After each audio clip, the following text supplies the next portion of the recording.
Okay, for this next demo, we're going to talk about how to make a double or even triple exposure with a portrait and change the colors to make it look just really creative and interesting. So this is just something you could do with some of your portraits.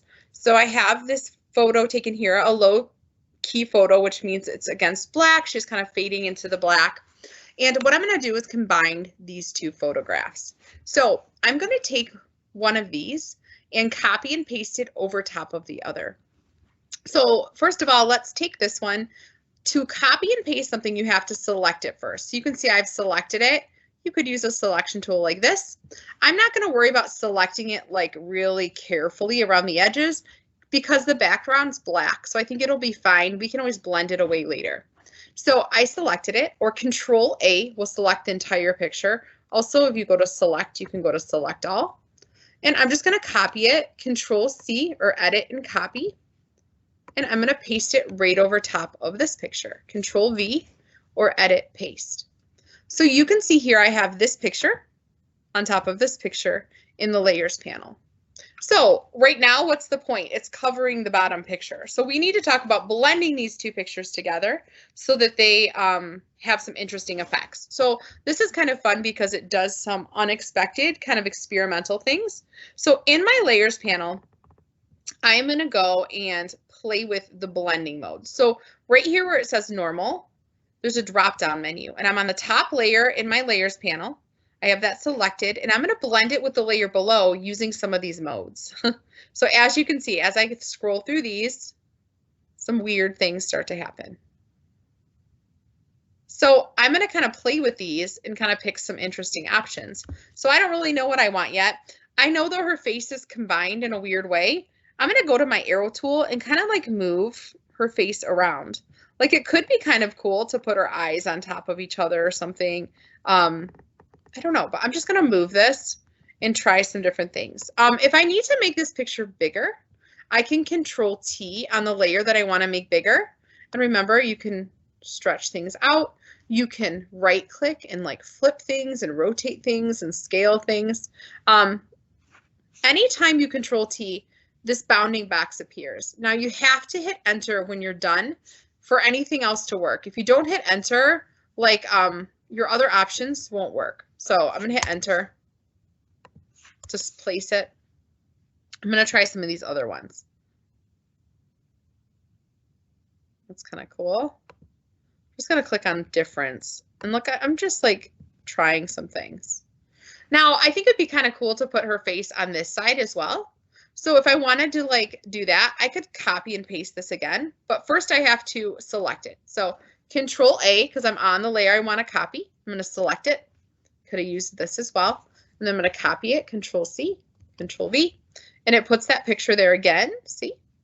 I'm going to Control T, and I'm going to right click, and I'm going to flip it horizontally. And then I can kind of scoot her over. I'm going to hit enter to place her. And then I'm going to go down and try some more of these things. I think I was on difference before. So now I have these three, and I can use my arrow tool once again to really change these. So we're just kind of playing with like, maybe these could be different parts of her personality or emotions. Now, if there's something like, say, like there's more space on this side than on this side, this is a really easy fix. You can extend your canvas of your picture, and I do that just by going to the crop tool. And when you're in the crop tool, watch what happens. I can take this whole frame and extend it out. Now, depending what picture you have here, like, or what color you have here, it might place the color in the background, like the black is in the background, but if I switch it to white, it's going to add in white. But since this is a black background, it's really easy to just like, look, I could extend that and make this now like on the rule of thirds and make that a little more interesting composition. Hit enter. So that's just an option. I'm going to go back to my arrow tool. I have to make sure I'm on the layer that I want to grab. So now she has more room to kind of pull her out there. So that's pretty cool. I could also like take her, I'm going to Control T her again. I'm going to flip her. So I can right click and flip horizontally. I can do this and flip her this way or flip her that way. So there's a lot you can do. I'm going to flip horizontally and flip vertically now. I'm going to flip her horizontally again. You could stretch this out and make her get bigger and bigger if you wanted to. And then just kind of play with these. You can also play with the opacity of a layer. So whatever layer you're on, like I could turn her down a little and fade that layer. So you've got blending mode, opacity that you can play with here. So I don't know, I think I liked it before when it was like this, but then I like it with a little more there. The other thing I want to show you is if you're starting to see like lines from the original black image or see this line here is kind of harsh, anytime you want to blend something or erase it, you're going to add a layer mask. So to find the layer that I'm trying to target, I want to target this line right here. I turn these little eyes on and off in the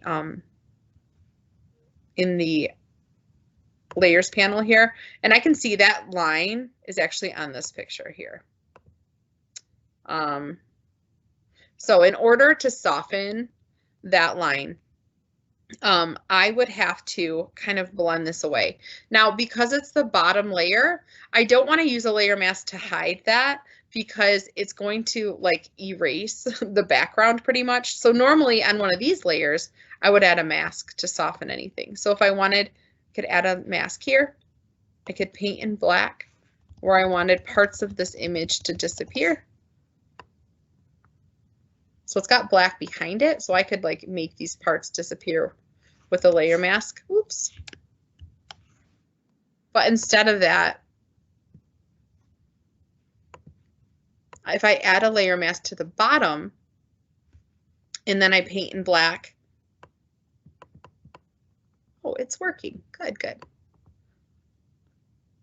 If I go too far off the page, it's going to start erasing that. So I have to be careful. If it starts to give me a checker pattern, that means I can't use the layer mask because there's nothing behind this layer. So the layer mask is actually when I paint with black, it's hiding this parts of this layer wherever I paint in black. So I don't want to hide like off to the side too far because there's nothing behind it and it'll just look transparent. But look, with this soft kind of transparent brush, I can fade, oops, I can fade that hard edge quite a bit and make it a little softer by adding a layer mask.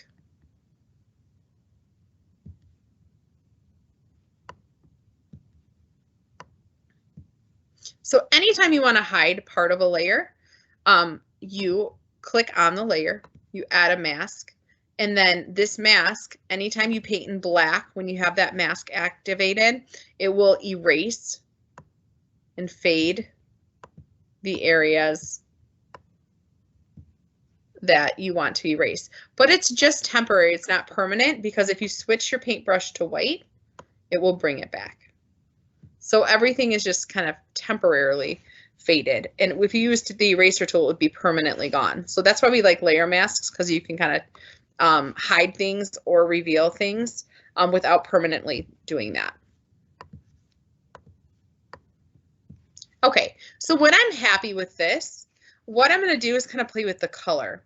So in the past, we've talked about using adjustment layers, but for this one, if I use an adjustment layer to change the color, I have multiple layers I want to consider. So a lot of times if I'm working with separate layers and I want to make each layer a separate color, then I will do my adjustments up here. So up here, I'm going to go to hue and saturation. So I could go in here and do some really cool adjustments. I can hit OK. I can go to this one now. Image adjustments, hue and saturation.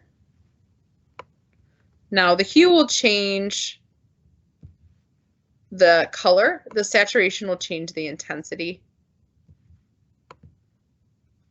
And then I could go down here to the bottom one.